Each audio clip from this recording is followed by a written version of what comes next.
On today's episode of The Front Row, we are in the sanctuary of Lubbock's First United Methodist Church. Beautiful Gothic building with the beautiful stained glass and the beautiful rose window. And our special guest is Bradley Vogel, who is Associate Music Director and Organist here at First United Methodist Church. And we're very grateful for Bradley to return to our program. Thanks for being with us today. Glad to be here. So, First Methodist has a big series. It's called the Vesper Concert Series. Been around for a long time, many decades. And one of those concerts is coming up this coming weekend. Tell us a little about it. It will be an organ concert with a young and world-renowned organist, Monica Chow's Berney. She's more recently made a name for herself after graduating from Rice, where she studied with Ken Cowan, who we had here in September, and then getting a diploma in organ and harpsichord at the Curtis Institute. And that was only in 2019, so she's really come a long way in her short career. Right.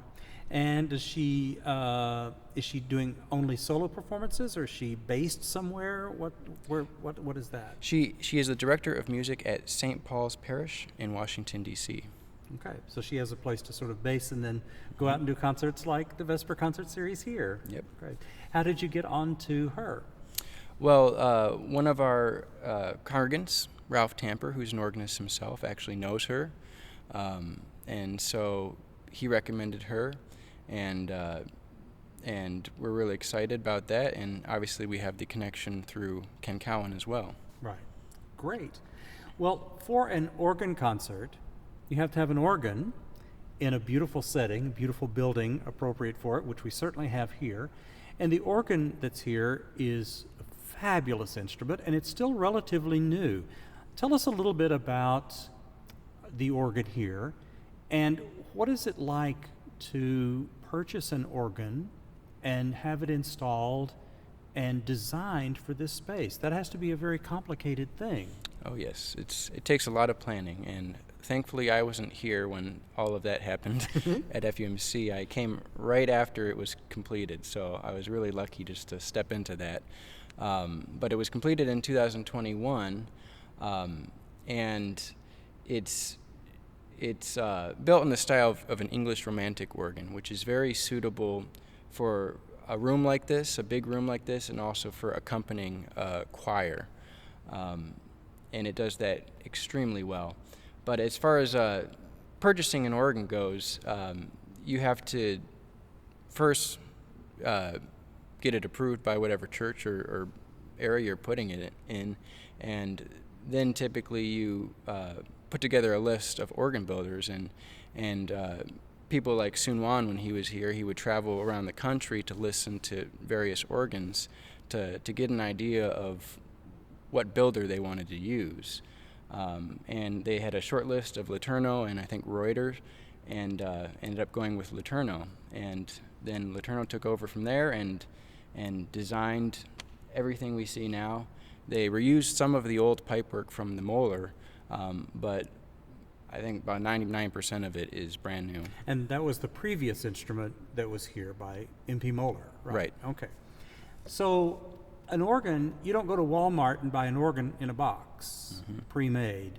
An organ is individually designed, like down to the last nut and bolt, for a specific room. Is that right? Yes, that's correct. And so it all depends on the space you have. And here at FUMC, we actually have 4 different organ chambers. And so if you just came to the sanctuary, you might not realize, but you'll see screens, and behind those screens are big rooms full of pipes and divisions. And we have 2 in the front and 2 in the back in the balcony. But other churches who don't have those chambers or extra rooms to store it in, you can also just have a standalone pipe organ, which I believe is what St. John's has. And you just stick that in the front or the back of the church usually. Right, right. Well, this instrument is incredibly beautiful, and so I guess it's not just pipe work, but there has to be a great deal of architectural work done and engineering work done to make sure that you can set this instrument up in its space. So it's a lot of different things, right? Yeah. Here we have these flower pots, these divisions that stick out in front of the screen and over the heads of the choir, and that was not there before. And I'm told that there was a lot of strengthening that they had to do to the structure, and come in and with steel beams and really reinforce all of that just to carry all the weight of those pipes. So the people who are responsible for this have to work with an organ builder, architect, engineering firm, all kinds of stuff to make it all happen together. Mm-hmm. Wow, it's complicated. But in the end, you have a great organ in a great space. Mm-hmm. Right. And it's going to be heard in recital this coming Sunday afternoon as part of the Vesper concert series here at First United Methodist Church. Tell us a little bit about the program. Well, it's a pretty diverse program. We're going to start with Bach, his Fantasy and Fugue in G minor, which is a very improvisatory and passionate piece, followed by a piece that is new to me by Andrew Lloyd called "And on the Third Day," which juxtaposes the story of creation with Jesus' resurrection. And so he kind of paints a picture throughout the piece of these things happening, and creates an atmosphere of how that would have felt to the people there, and then also his ascent into heaven. Then we have three pieces from Brahms' Opus 118, which is for piano, and they're actually transcribed by the organist Monica herself, and I'm really intrigued to hear these, especially the intermezzo in A major, which is one of my favorite piano pieces, and I'm sure it will be lovely on the organ as well. Following that, we have Clair de Lune by Louis Vierne, and another arrangement by Monica Berney from Kapustin's Rondo from Sinfonietta, which is written for four-hand piano. And that really caught my eye. I'm not too familiar with Kapustin, but everything I've heard from him has been wildly difficult, and it's pretty jazzy, and so I'm really excited to hear how she accomplishes that on the organ. And then to finish the program, we have two selections from Messiaen's L'Ascension. And the first piece is, I won't attempt the French, but it translates to Serene Alleluias from a Soul Longing for Heaven, followed by the next title, which is Outbursts of Joy from a Soul Before the Self-Fulfilling Glory of Christ. So all depicting the ascension of Christ. And as with all Messiaen, it's very otherworldly, and I think very appropriate to depict that message. All right. What a diverse program.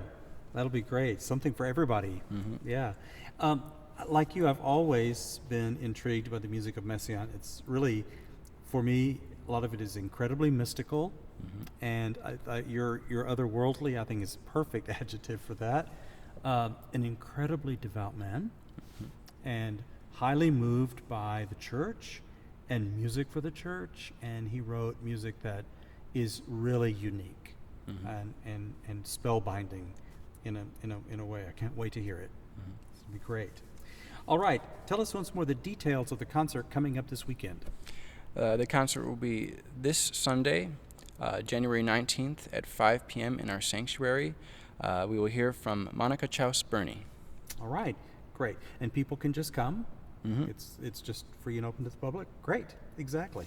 So this is part of the Vesper concert series. There are more to come. Can you tease us as to what's still to come in this year's season? Yes, the next concert will be February 16th, where we will host the Houston Boy Choir.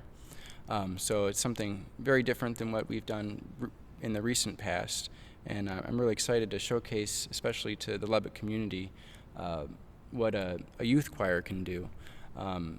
And following that, we'll have our Lubbock's own Amanda Key, who has her project, Hope and Song, and we'll be hosting her along with Gerald Dalter and several instrumentalists. And that will be a concert full of hymns and spirituals arranged for winds and for two vocalists, really inspired by the sacred music for that, and really hoping to merge the operatic style with traditional hymns and spirituals, and I think that her work is going to be very fruitful in that. So we're really glad to be a part of that. Following that will be the Vita Guitar Quartet in May, on May 11th, and it's exactly what it sounds like, a guitar quartet. They do a wide variety of music, including some musicals like Bernstein's West Side Story.